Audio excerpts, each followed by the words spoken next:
Hello and welcome to the Offside Flag. This is episode number 13.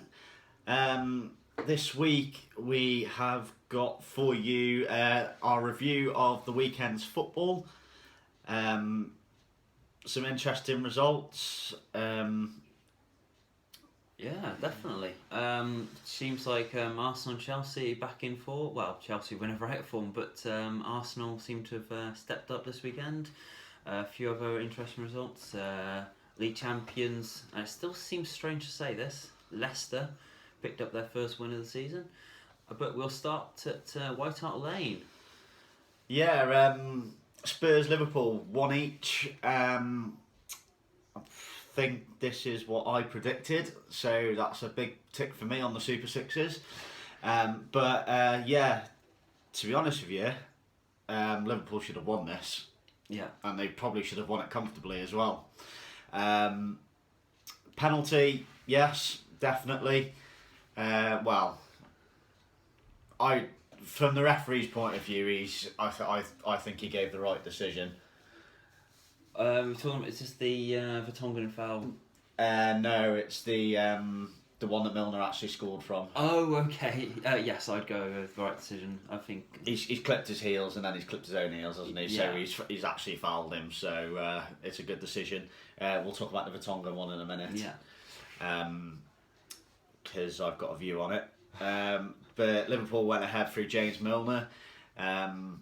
Charismatic himself, Mr. Economical. But no, he scored, and then Liverpool had a goal disallowed from Mane, Yeah. who was onside. Exactly. This is one of the reasons why I'd like a challenge system in football. Just to say, get your free challenges, any big decisions like a goal scored, goal denied, penalty shout could be replayed. I think that'd be. You'd get free. Wouldn't take too long to introduce. No, I don't. There's goal line technology is enough for me. Yeah, I think for me it's enough to take it out of the referee's hands as much as possible, just so there's no contention. But my opinion on it is there's enough pressure on referees and assistants as it is, Yeah. and then if you start challenging them and getting it wrong, then they're going to get even more heat than they normally get anyway. That is very true. Yes, I agree with that. So yeah, I'd like to keep it just as goal line technology. That's as a fan and as an official as well. Yeah, I see it from your perspective now. Yeah. Yeah, they get enough heat at the best of times without being shown not to be wrong all the time, like in a live game. You don't need to have told you so, really. Yeah. But Spurs equalised through Danny Rose. Liverpool had plenty of chances but didn't take them. Danny Rose equalised for Spurs and managed to get themselves a point out of it, which, considering Liverpool were the away team, I'd say that they'd be the more disappointed. Yeah, they seem to be better away from home. Well, this evidence. They haven't played at home yet.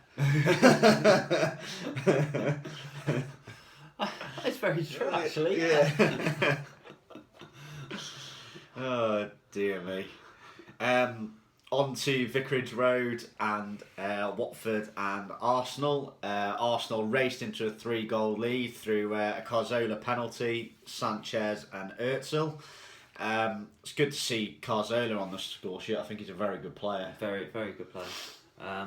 Very underrated, actually, I think.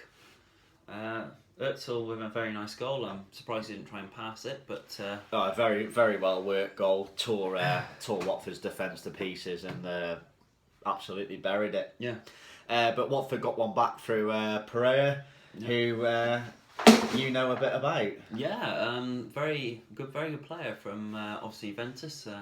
Big fan of those, and he's, I think, was he 15 million?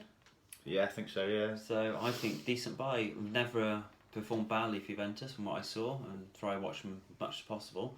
So I think he could help Watford.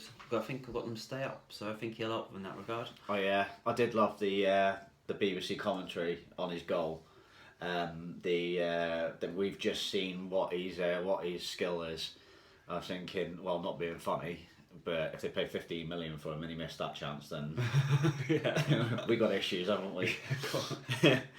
On to Stamford Bridge now, and Chelsea 3, Burnley 0. Burnley just completely outclassed. Yeah, exactly. Hazard back to his best, as I think Alan Shearer said, and I totally agree. The tricks were there, the passing, the nice shot for the goal. Seemed to be everything that Hazard's about from the season where he became the player of the year. Yeah, it was refreshing as well to see Sean Dyche come out at the end of the game and just openly admit that Chelsea were a class above. Yeah. But one interesting thing, obviously you expect Hazard and Willian to make contributions, but Moses scored. I'm surprised he's not out on loan somewhere. Yeah. He's been a Chelsea player for about 5 years, I think, and he's been out on loan. He's played about 5 games. Yeah. But yeah, Chelsea, they look strong. Their biggest challenge, though, is going to come when they play the Manchester clubs. I agree, but I actually talking about this yesterday, weren't we? And I don't think Chelsea will do too badly against them, because the midfield of Kante and Matic is just almost impenetrable, and then they've got the defence from seems to be closer to the one that won the league title than the one last season. Yeah. So I can't see a weak spot in the Chelsea team at the moment. No, I tend to agree with you. I do think they'll get found out against the Manchester clubs. Yeah. But we shall see. I think. But don't get me wrong. 9 points from 9. Exactly. Not a bad start for a team that finished 7th or 8th last season. Yeah, and now we're going to enter the European stage of the season, so it's going to be a case of they're going to get the week off. Yeah. So They can all piss off on holiday to nice hot countries, can they? Yeah. Off to Crystal Palace, and Palace 1, Bournemouth 1. Josh King opened the scoring for Bournemouth. Yeah. Palace equalised in, I believe, the 5th minute of stoppage time. I heard it sometime today, to be honest. But it was a Scott Dan goal that equalised. Palace are struggling. Definitely. Benteke was you're not going to get many better chances to get off the mark when home game against Bournemouth in the Premier League, all due respect to Bournemouth. But the strikers I thought did do well in this game were King and Wilson. Always looked threatening, all very pacey. Had a good chance where King and Wilson combined, I think, to set Wilson through on goal. So they seemed the strikers to keep your eye on more. Oh, I actually felt sorry for Christian Benteke on Saturday. I was watching the highlights of the game, and the amount of times that he got himself into a position where he had a free header, and Palace did not cross the ball, or hold it up for him, is beyond me. He got himself in that many positions. He could have won that game on his own. Yeah. But obviously, the way Pardew plays. Mind you, to be fair to the players, they've got to learn a new way of actually adapting to that strike, haven't they? Yeah. So, however, he's 6'3". How can you not see that he's going to be good in the air? Oh, exactly. But yeah, it was good to see Bournemouth get a point away from home. Good side, good manager, and to be honest with you, I hope they do well. Yeah. IDI, when Allardyce leaves the England job, is the replacement I would like, to be honest. So. Do you think he's ready for it? Oh no, I mean, say give him a couple of years of Premier League experience, hopefully. Off to Goodison Park, and Everton beating Stoke by 1-0. Did Shay Given piss on someone's chips? I presume that's a rhetorical question. Yeah. I do feel sorry for Shay Given, mainly because it was, as far as I'm concerned, it was a good save. Yeah, definitely. He pushed it onto the post. Unfortunately, it's come back, smacked him on the noggin, and gone in the bottom corner. So, but guess who gave the penalty away? Yep, that it is Mr. Dependable, Phil Bardsley. He is a clown. I've said it before. How he is a Premier League footballer is beyond me. If he's a Premier League footballer, I think I've still got a chance. Well, yeah. I don't think that's true, but Stoke are bottom of the league. it's incredible, isn't it? You'd think they'd pick up to get back to ninth because they, like Arsenal, seem to gravitate towards their league position regardless of the season they have. But, well, do you think relegation battle? I think they've got the quality to get out of it. I think they're missing Shaqiri massively. Exactly. But Arnautovic hasn't started this season really, and the front four really, apart from obviously Shaqiri who can't count because of injury. It doesn't seem to have clicked yet. However, there is reports this morning that they have reopened negotiations with West Bromwich Albion for Saido Berahino. Well, that's if he wants to play, I guess. Well, he just wants to get out of West Brom, doesn't he? Yeah. To be honest with you, the way it's going at the moment, I'd want to get out of West Brom as well. Yeah, he's not the type of player who's very fit into West Brom, is he? Yeah, we'll talk more about West Brom in a few minutes. I've got a few things to say about them. But yeah, Premier League champions Leicester City opened their winning account at the weekend against Swansea. Looked very comfortable for about an hour and then dropped off, and Swansea got back into it. Vardy and Morgan for Leicester, and Leroy Fair again for Swansea. Yeah, he's also at 2 in 3 games now. Yeah. He's been quite prolific, really. You said at the start of the season he was a good buy. Yeah. And it turns out he is. Didn't expect to be proven this right. Well, mind you, it's early days, isn't it? Yeah. But yeah, Leicester off the mark. 3 points at home. Yeah. I think they need to kick on from there now, and I think they'll be all right. I think they'll be okay, but I don't know anyone who's picked them as title challengers for this season. So, however, one big concern was Kasper Schmeichel. Oh yes. Going off injured. Big player for Leicester, very good goalkeeper. We hope that he gets fit relatively soon. Exactly. Mind you, the replacement isn't bad from the Bundesliga, I believe, Zila. Yeah. So they're in. I said if it had happened last season, Schmeichel would have gone down. Then it could have been a lot more catastrophic than it is this year. But one note on that Leicester game is the absolute torrential downpour that hit the stadium, and basically, the pitch was a little bit wet. I forget who it was from which side, but someone tried to pass it, just barely moved at the end. Southampton won, Sunderland won. Jermaine Defoe from the penalty spot for Sunderland, cancelled out by Jay Rodriguez for his first Premier League goal for 2.5 years. Yeah, and the goal which I feel very sorry for the keeper on, really. Yeah, it was John Pickford, wasn't it? Yeah. The goalkeeper. And Picks to his friends. Yeah. he's had a brilliant game. Yeah. And unfortunately he's let one squirm underneath him. But a point away from home for Sunderland in the grand scheme of things isn't a bad result. No, exactly, and it's the player who gets most of their goals, Jermaine Defoe, and proving what a valuable asset the goal scorer is in the lower teams. Pleased for Jay Rodriguez. He's spent a lot of time out injured. He went away on one summer holiday and all his mates had disappeared. I remember somebody tweeting me a picture saying this is Jay Rodriguez, and it was Will Smith on Fresh Prince of Bel-Air when they'd moved all the furniture out the house, just standing in the middle of it. But very pleased for him. There was rumours of him going out on loan, but now he's got himself a Premier League goal. Whether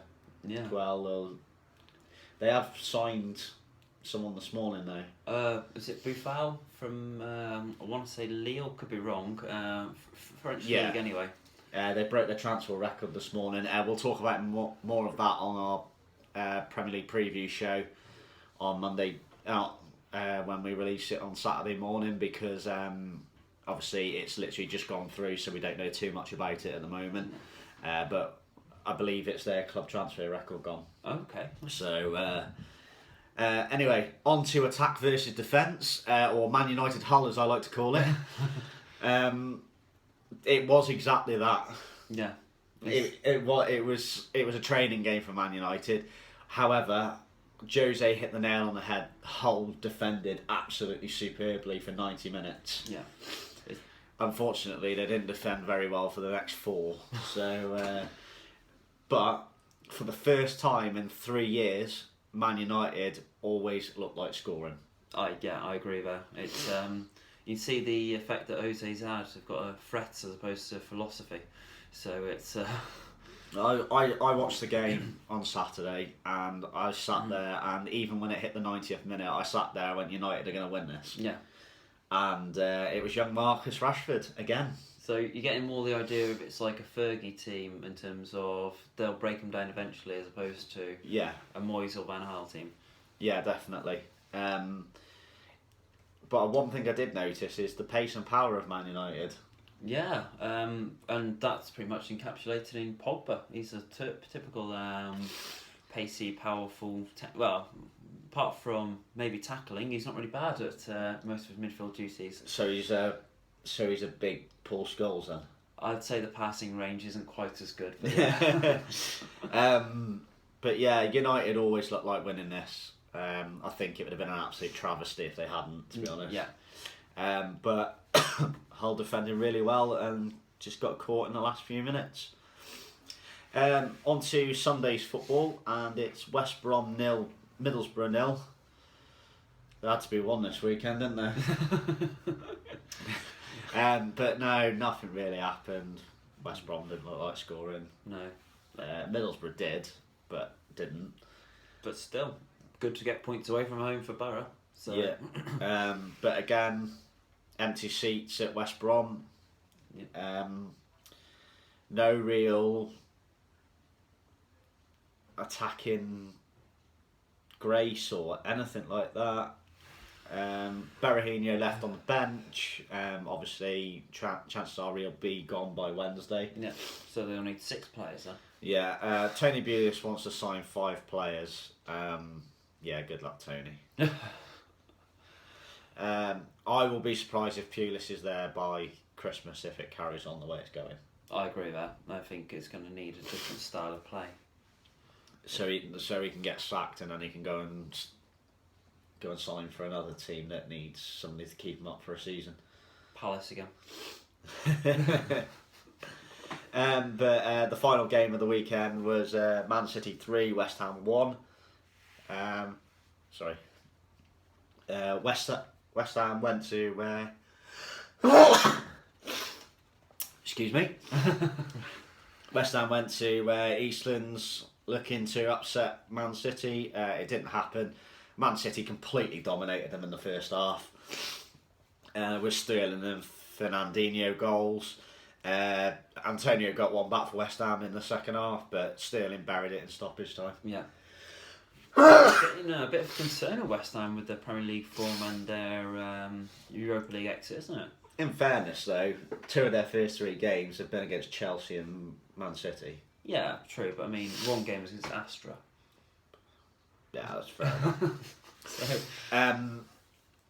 which is going to bring us on to our next topic, which is, should Premier League teams take the Europa League more seriously? Yes, they should.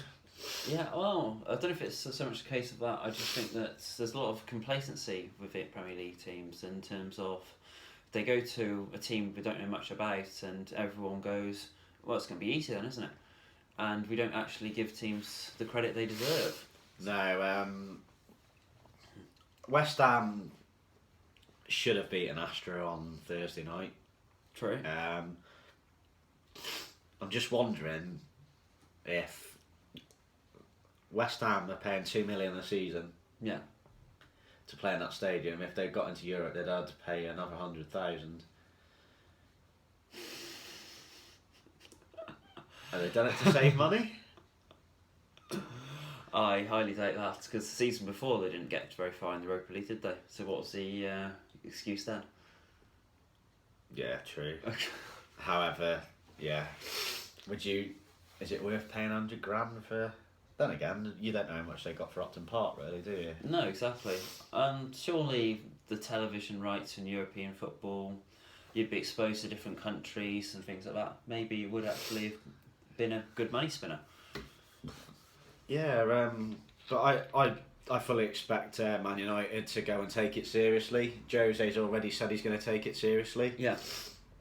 And if they take it seriously, they'd be a very good candidate to win it. They are favourites to win it. Yeah. Yeah, 6-1. Wow, that's not much worth a bet. Yeah, we were having a look yesterday about what the odds were on United to win a quadruple, and they're actually 400-1, which I think we're going to have a little flutter on. I think that's a fiver each on that. Yes. I think that's not a bad bet, to be honest. On to signings. Arsenal have made two acquisitions in the last couple of days, Perez and Mustafi. They finally dipped into the transfer market. Yeah, you could argue a bit too late and the price has gone up maybe more than it should have for Perez, but this is the danger of not getting deals done early, I think. Yeah, but on the plus side, they have got the money to do it, so yeah, at least they're not actually breaking the bank to bring in the players. This is true. There is a rumour going around that Arsenal may make a bid for Antoine Griezmann. Yeah, that's not going to happen. But if it does... be a very good player. And quality, European Championship's top goal scorer, isn't he? So, I think he might be swayed by it. I think if they offer Atletico the right amount of money, but I think he might be swayed by it. Atletico have drawn 2 games this season against two of the promoted clubs. True. To Serie A. But I mean, he's leaving the team that's got to the Champions League final the last 2 out of 3 seasons to go to a team whose season finishes in February. So. But if Griezmann signs for them, will their season finish in February? That's a good point. A very good point. They could break into the top 3 maybe. He's that good a player, and he said they got the defence sorted out with Mustafi, you'd think. Yeah. With Arsenal actually dipping into the transfer market, will they break into the top 3? I don't think they will this season. No. As I said, I think the top 3 is a very competitive race between Chelsea and the Manchester clubs. But yeah. One thing we have noticed the last couple of weeks is referees implementing the dissent and holding initiatives. Is it a good thing? Definitely.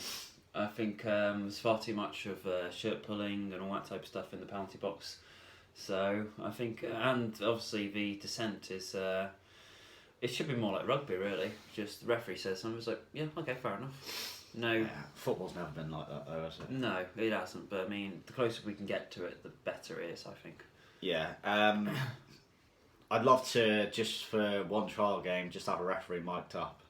Yeah. Just to see what actually happens. Yeah, that'd be a very interesting experiment, right? I completely agree with it. I think the one on the holding has still got to be more consistent. However, when the dissent's concerned, referees are getting it bang on every time. Yeah, exactly. They said if you show any kind of dissent towards a match official, you will get booked, and referees are implementing it, which is a very, very good thing. Right, obviously, as you may be aware, me and Gav are currently in the middle of a Super 6 battle from now until the end of the season. We actually drew on the Super 6s this week, 8 apiece. Wow, most high scoring week. Yeah, I got 2 results right, you got 2 results right. Yeah. But yeah, I've actually got 3 more points this week than I got in the entirety of the first 2 games. So so it's going well. I predicted that Spurs would draw 1-1 with Liverpool, and you had a 2-1 win to Spurs. Yeah. You correctly predicted Watford would lose 3-1 to Arsenal, I think I had that as 1-0 Arsenal. You had 2-0 Chelsea, I had 3-0 Chelsea, so I scored maximum on that. Both got a point for correct result for Everton, but we both went 2-0, I think, didn't we? Yeah. We got nothing for West Brom and Borough because it was boring.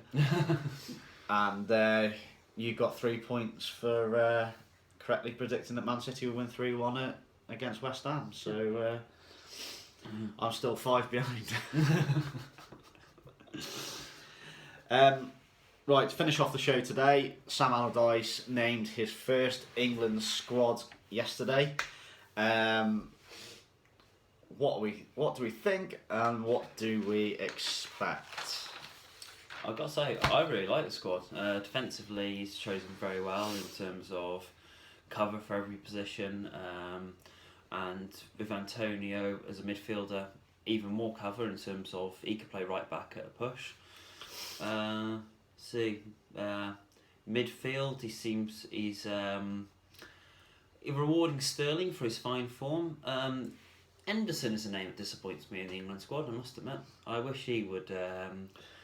I thought he was going to be a Hodgson choice. I thought, oh good, he'll be gone soon, but no. Yeah, I'm going to hold my hands up here and say I've been that disillusioned with England since the Euros that I don't actually know who we're playing. I don't actually. No, I'm the same. It's, Honestly, right, you might laugh at this and you might say you're doing a football show. Slovakia. Oh, away. Yeah, because I remember going, oh, actually, that's quite tricky now. Yeah. You might laugh at us and say, oh, how can you do a football show and not know who England are playing? But honestly, I've been that disillusioned with the England team since the Euros that I've not even bothered looking at them. I really haven't.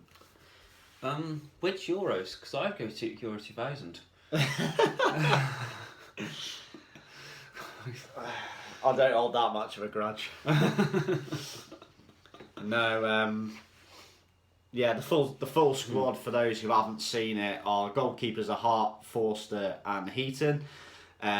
Defenders are Cahill, Klein, Jagielka, Rose, Shaw, Smalling, Stones and Walker.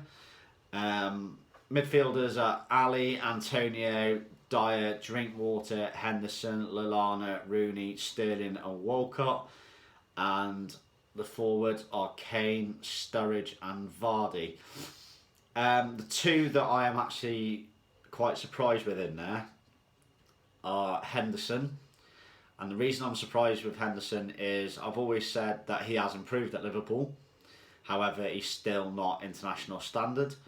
And also Daniel Sturridge, because he's not playing a lot. No, he's not playing a lot, and it worries me. Hopefully, he isn't played on the wing like he was at the Euros. If you're going to pick him, surely just pick him as a striker. And also Phil Jagielka. Yeah, mind you, I suppose we struggle for a fourth centre back at this point, don't we? I believe if he hadn't turned it down, I think John Terry would have been in that place. Yeah, but yeah, I can't really say too much about his footballing ability. Can I? He's a very talented footballer. Yeah. So. But we do miss someone like John Terry. We really do, as a leader. Yeah, we do miss John Terry quite a bit actually. He was a very good centre back and leader of the England team. But again, we've got two good right backs. We've got 2 good left backs. Yeah, well, 3 good right backs, really, said Antonio. Yeah, so, true. I believe this will be a game where John Stones starts. I think he'll play alongside Cahill. Yeah. I think Jagielka will be back up. You don't think Smalling will start? No, I don't. Because I must admit, Smalling would be one of the first names on my England team sheet. He's been injured and sat on the bench for Man United. True. So, just going on last season, yeah. But I think that Sam will try and go on games this season. Yeah. Apart from Joe Hart, I think he'll start Hart in the qualifiers. Yeah, Antonio, interesting choice. Again, I think last season they had some of the England players who made it into the squad and they had their goals and assist ratio, and they had Antonio playing in defence. His goals and assist ratio was eclipsing those players. So. Yeah. I'd imagine Mark Noble's probably stood at home, like, touching his face in the mirror, to see if he actually exists. Um, Well, he should exist as in Henderson's role, really. yeah. I am very, very, very surprised that Sam Allardyce didn't pick him. No. Well, I've Michael Ricketts as well, but what does he have to do to get a call up? But Drinkwater in there is... Where's Paul Benson and Tony Hedges? I'm disappointed, Gav. Quality utility players. Where's Tonka? Well, I think we know where Tonka is. I think you made a good point earlier that I think we're going to play one up top. Yeah. And Rooney's been named as a midfielder, so... I prefer him in there. He's like a far less good Pirlo. He can just play deep, just sort of pass the ball around. I think that's his new role now. Yeah. So. Yeah, I think... what do we expect? England to come out fighting? Well, yeah, a more spirited performance, but I'd say we've been so disillusioned with England so far that anything could happen, really, couldn't it? just reached a state of apathy with them, really. Sort of case of they need to actually play well to get me on side, really, again. Yeah, I think they're gonna have to put in a performance, and at the same time, they got to win a lot of people back over. But it's all well and good winning all your qualifying games, but you got to go and do it at a big tournament.